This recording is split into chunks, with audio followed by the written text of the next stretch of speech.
ರಕ್ಷಣೆಗಾಗಿ ನಮ್ಮನ್ನು ತೊಡಗಿಸಿಕೊಳ್ಳುವಂತಹ ಮತ್ತೊಮ್ಮೆ ಆ ದೃಢ ಸಂಕಲ್ಪವನ್ನು ಮಾಡುವಂತಹ ಒಂದು ಕಾರ್ಯಕ್ರಮದಲ್ಲಿ ನಾವೆಲ್ಲ ಭಾಗಿಯಾಗ್ತಾ ಇದ್ದೇವೆ.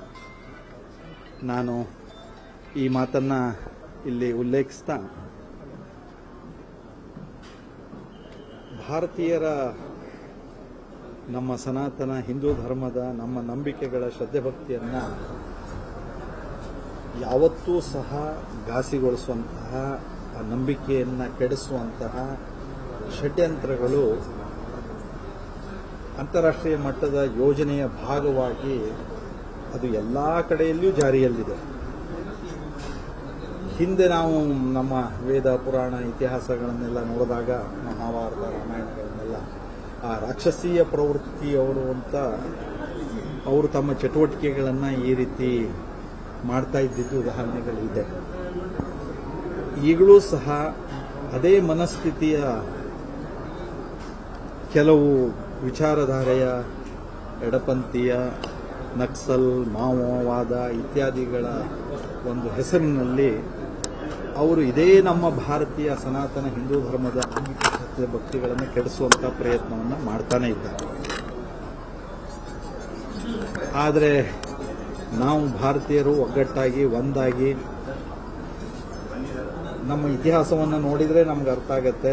ಆ ಎಲ್ಲ ತ್ಯಾಗ ಬಲಿದಾನದ ಮೂಲಕ ನಮ್ಮೆಲ್ಲರ ನಂಬಿಕೆ ಶ್ರದ್ಧೆ ಭಕ್ತಿಯನ್ನು ಉಳಿಸಿಕೊಳ್ಳುವಂಥ ಪ್ರಯತ್ನಗಳು ನಿರಂತರವಾಗಿ ಆಗಿದೆ. ಈಗ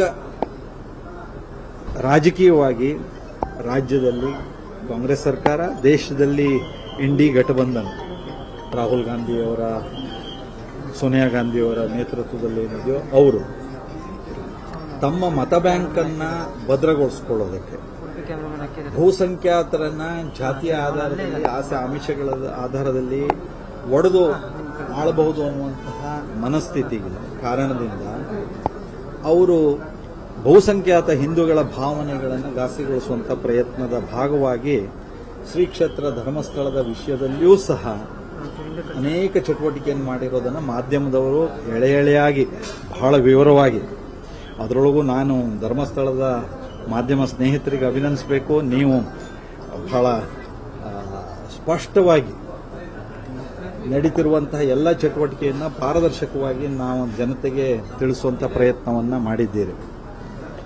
ನಿಮ್ಮ ಜವಾಬ್ದಾರಿಯೂ ಬಹಳ ದೊಡ್ಡದಿದೆ. ಆ ಜವಾಬ್ದಾರಿಯನ್ನು ಸಮರ್ಥವಾಗಿ ನಿರ್ವಹಿಸುವಂಥ ಪ್ರಯತ್ನವನ್ನು ಮಾಡಿದ್ದೀರಿ.